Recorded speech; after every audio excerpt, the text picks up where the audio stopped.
दोस्तों, जैसा कि आप सभी जानते हैं कि खरमास शुरू हो चुका है, तो हमें खरमास में क्या करना है और क्या नहीं करना है, साथ ही साथ कौन से ऐसे कार्य हैं जो हमें खरमास में जरूर करने चाहिए, ये सब की जानकारी आपको वीडियो के माध्यम से दी जाएगी। इससे पहले यदि आप विष्णु भगवान के सच्चे भक्त हैं, चाहते हैं कि आपको विष्णु भगवान का आशीर्वाद प्राप्त हो, विष्णु भगवान की कृपा आपको प्राप्त हो, तो इस वीडियो को ज़्यादा से ज़्यादा शेयर कीजिएगा, लाइक कीजिएगा और चैनल को सब्सक्राइब जरूर करें यदि आपने नहीं किया है तो।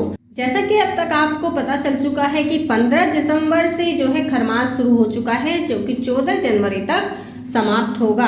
शास्त्रों के अनुसार खरमास में किसी भी तरह का मांगलिक कार्य नहीं किया जाता। यदि खरमास में हम कोई भी मांगलिक कार्य जैसे शादी ब्याह, मुंडन, गृह प्रवेश आदि करते हैं तो कहा जाता है कि वो शुभ नहीं अशुभ फल की उनसे प्राप्ति होती है। आप चाहते हैं कि आपके साथ कोई अनहोनी ना हो, तो जान लें कि खरमास में क्या करना है और क्या नहीं करना है, इन सब की जानकारी इस वीडियो के माध्यम से आपको दी जाएगी।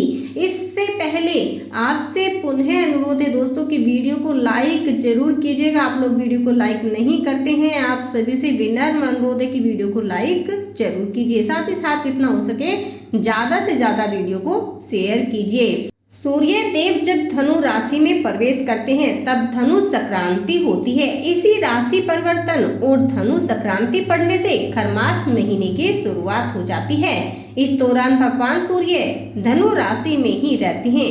इसी के बाद मकर संक्रांति मनाई जाती है। खरमास के समाप्त होते ही आप सभी मांगलिक कार्य और शुभ कार्य भी शुरू कर सकते हैं। शादी ब्याह जो भी आपको शुभ कार्य करना है, गृह प्रवेश करना है, वो सब आप कर सकते हैं। जब धनु राशि से मकर राशि में भगवान सूर्य प्रवेश करते हैं तो मकर संक्रांति सेलिब्रेट किया जाता है, मकर संक्रांति मनाया जाता है। साथ ही साथ आपको मकर संक्रांति पर दान पुण्य जरूर करना चाहिए। कहा जाता है कि मकर संक्रांति पर हमें तिल जरूर जो है दान करना चाहिए। जितना हो सके गरीबों में हमें तिल से बनी हुई वस्तुएं जरूर दान करनी चाहिए। गरीबों को, भूखे गरीबों को आपको अनाज जरूर दान करना चाहिए। वस्त्र दान करने चाहिए। गर्म वस्त्र यदि आप इस मौसम में दान करते हैं तो आपको उसका 100 गुना फल प्राप्त होता है।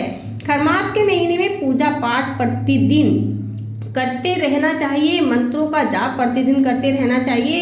इन शुभ कार्यों को करने से आपको कई गुना लाभ प्राप्त होता है। प्रतिदिन सूरज भगवान की भी आपको पूजा करनी चाहिए, विशेष रूप से विशेष लाभ होता है। जल से अर्घ यदि आप सूर्य भगवान को देते हैं और सूर्य भगवान के मंत्रों का जाप करते हैं तो इससे पूरे महीने आप कृष्ण भगवान, विष्णु भगवान की भी पूजा जरूर करनी चाहिए। आपके जीवन में सभी जो है दुख दर्द परेशानी दूर हो जाएंगी यदि आप इस खरमास को अच्छे से पूजा अर्चना इसकी करेंगे तो। बृहस्पति ग्रह का प्रभाव कम होने से आप इनकी भी पूजा और मंत्रों का जाप कर सकते हैं। यदि आपकी कुंडली में बृहस्पति का प्रभाव कम है तो आपको बृहस्पति भगवान की पूजा अर्चना जरूर करनी चाहिए।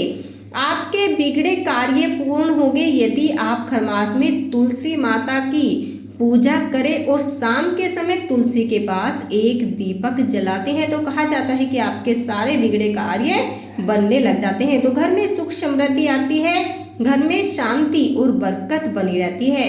इस पूरे महीने आपको बिस्तर का त्याग कर देना चाहिए और फर्श पर गद्दे बिछाकर यदि आप सोते हैं तो आपको विष्णु भगवान का आशीर्वाद प्राप्त होता है।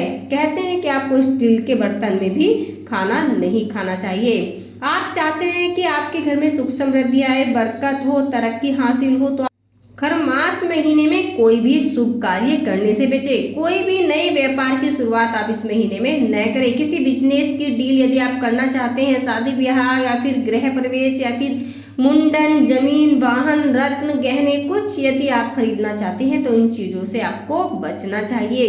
साथ ही साथ जितना हो सके गरीबों को दान कीजिए, गर्म वस्त्र गरीबों को दान कीजिए। यदि आप गरीबों को इस मौसम में गर्म वस्त्र दान करते हैं, साथ ही साथ उन्हें अन्न दान करते हैं तो उसका 100 गुना फल आपको प्राप्त होता है। आपके पितृ भी इससे प्रसन्न होते हैं, साथ ही साथ देव भी इससे प्रसन्न होते हैं। इसलिए इस छोटे से कार्य को खरमास में जरूर कीजिए।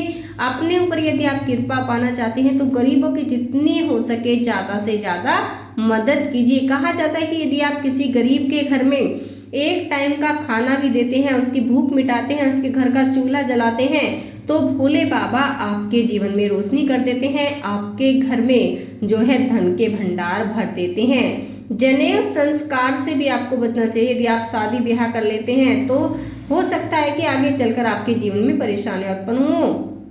ऐसे में कहा जाता है कि रिश्तों में खटास आ जाती है, दाम्पत्य जीवन में निगेटिव प्रभाव पड़ता है। इसलिए आप इस समय को जो है निकाल दें। इस समय के बाद ही जब खरमास समाप्त हो जाएगा तभी आप मांगलिक कार्य करें, क्योंकि बड़े ही हम हर्षोल्लास से मांगलिक कार्य मनाते हैं। यदि इसमें कोई विघ्न आता है या फिर आने वाले समय में कोई परेशानी आती है तो हमारे जीवन में उथल पुथल मच जाती है। इसलिए थोड़ा टाइम रुक जाइए और इस खरमास के समाप्त होने के बाद आप अपने वो कार्य जरूर कीजिए। खरमास के दौरान तामसिक भोजन भी आपको नहीं करना चाहिए।